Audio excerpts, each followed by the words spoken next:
In the deep sea, you're not on the ground just because you stopped sinking. Peacetime is hard times for merces like me. I used to be grateful for every job, no matter how boring or senseless it was. It's part of my routine to provide protection for supply boats and transports. It was my job to guard a sulfur shipment heading from the Gulf of Bengal to the Argentine Basin. Now, sulfur isn't a particularly attractive prize for pirates or anarchists, so I got to wondering why a protective convoy was necessary, especially since there'd been few pirate attacks recently. The captain of the transporter insisted on taking the slalom route through the Malay archipelago, crossing the South Pacific so as to round Cape Horn.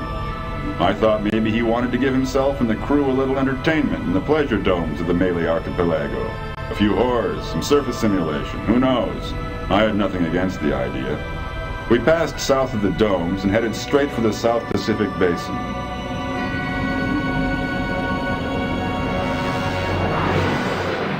They came at us from every direction. A torpedo exploding close off my bow jolted me from my daydreams. A small fleet of fighter boats under the flag of the Shogun encircled us.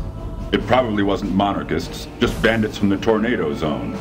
As a greeting, they sent us a flash shark, which penetrated the outer wall of the freighter and knocked out its electrical system. A hungry swarm of bull sharks was after me. It's no fun in a fix like that if you've only got a dilapidated boat with one firing tower. The automatic finder picked out the approaching torpedoes and sent them to the bottom one after the other, while the only thing I could do was fire a few feeble thresher sharks against the agile boats. Then three things happened at once. My location system failed, an explosion astern set my boat rolling, and a smart Shogun bomber, flashing painted teeth, appeared, hovering right in front of me. I might have known that she was behind it all. My own personal nightmare from the depths of the tornado zone. I closed the valves on my suit, crawled into the escape hatch, and angrily jettisoned my lifeboat with a blast of compressed air. And not a second too soon, my crippled boat rolled over and sank into darkness as the grinning bomber strafed my titanium capsule with a salvo of hard-cased shot.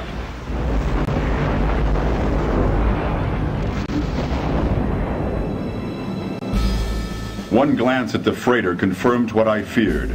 Two enemy boats had docked on. The crew was being dealt with already. Before I passed out, I thought of my failure, and I wondered why the hell the anarchists needed sulfur so bad.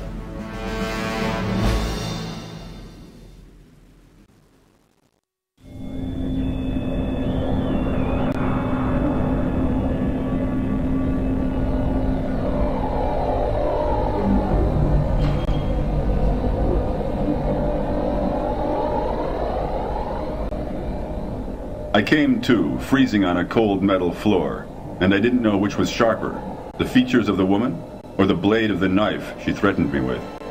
She was a Russo-Japanese named Kung Lung, which means Red Dragon.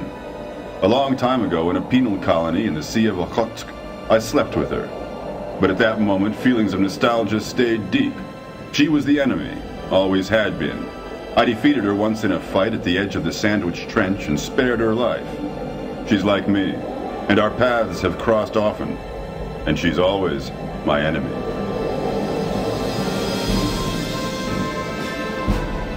We didn't talk much. She said it would be child's play to slit my throat, but the world still needed me now that evil was reaching out of the depths. I don't know what she meant by that, but it was the first time I ever heard fear in her voice.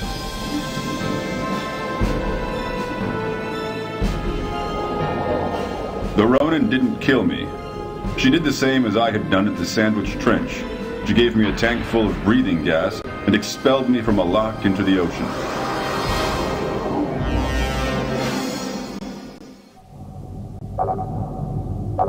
The breathing gas had almost run out when an Atlantic ore freighter picked me up. They brought me to the Argentine Basin, where an unpleasant meeting with my employer was waiting for me. That's where this whole damn business started.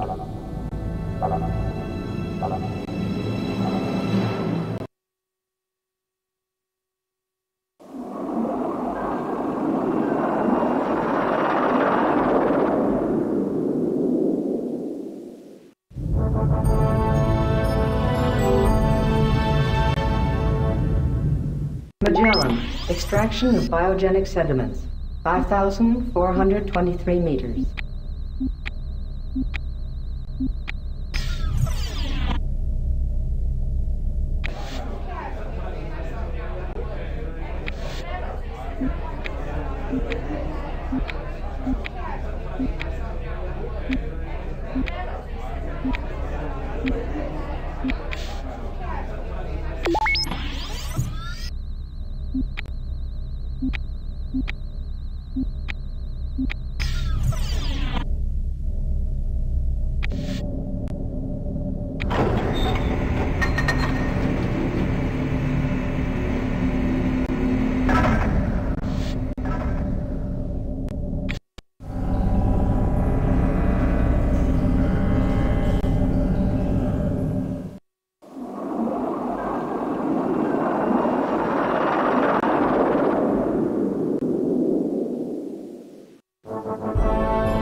Vespucci, extraction of biogenic sediments, 4,988 meters.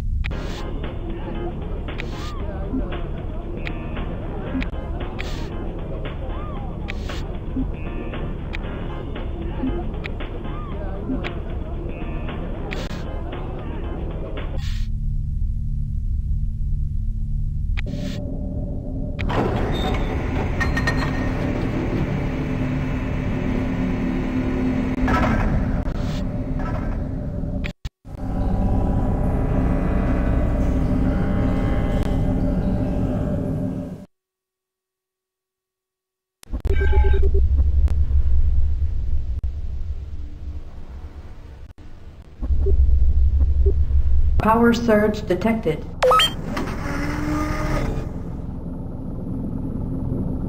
Torpedo ready.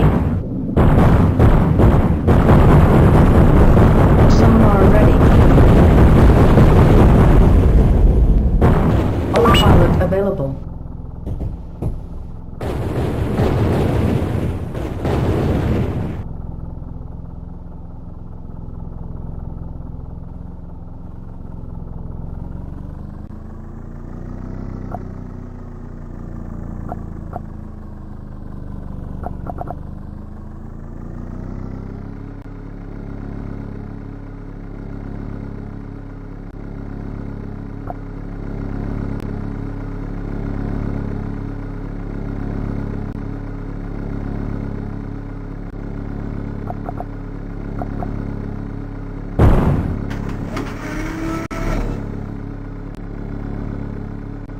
Torpedo ready.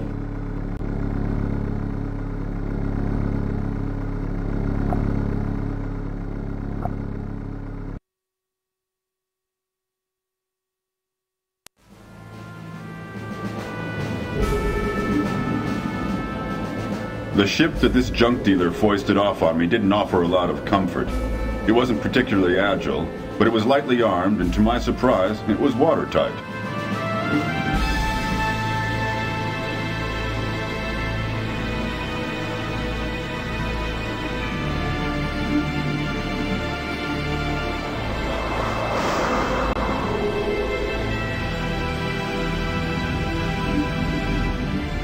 I wasn't in a position to make many demands because I just screwed up a pretty good job. I picked up Perry LaSalle, who was seething with rage, and on his way to see my employer, El Topo.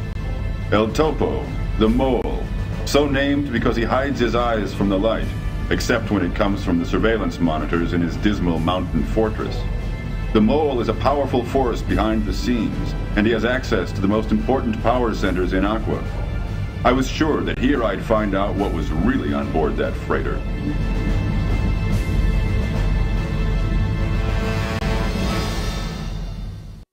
Topos Asylum, El Topos Fortress, 2,826 meters.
Torpedo ready.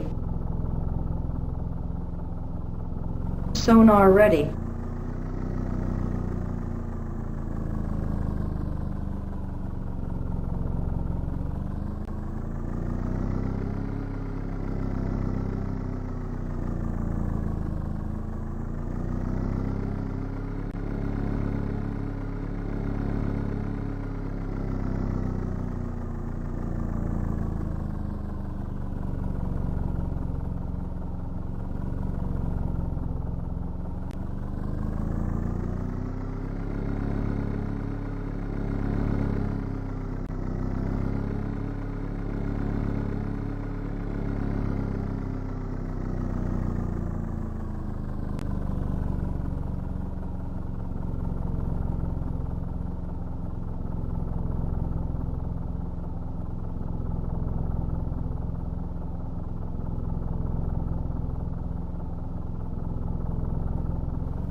Navigation point reached.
Navigation point reached.